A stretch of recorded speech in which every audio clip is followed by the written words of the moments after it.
যদি আপনি কনভিন্স নন ওই ভিডিওর যে বার্তা আপনি প্রচার করছেন সেটার ওপর, তাহলে এর জন্য আপনার আইটি সেলের যে নেতা, তাকে যেমন ক্ষমা চাইতে হয়েছিল, আপনাদেরও ক্ষমা চাইতে হবে।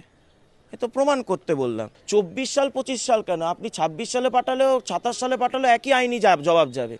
হয় আপনি আমাকে আমার যে ভিডিওটা আপনি ভাইরাল করছেন তার সত্যাসত্য বিচার করুন, কারণ আমার কাছে আমার ওই ভিডিও নিয়ে যথেষ্ট বক্তব্য আছে।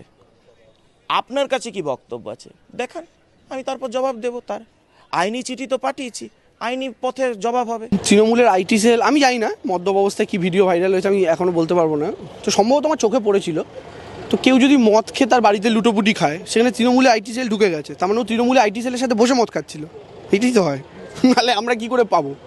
আর আমরা তো কেউ কিছু বলছি না, তো বিজেপির কর্মীরা ছাড়ছে। আমি শুনছি ওদের উল্টো লবির কারা ছেড়েছে, অবশ্যই গোষ্ঠীদ্বন্দ্ব। নাহলে মানে তারই পার্টির একজন মুখপাত্রের মদ খাওয়ার ভিডিও ছাড়বে, সে মাতলামি করছে বসে বসে, সেটা ছাড়বে, তো ওটা তারা বলতে পারবে।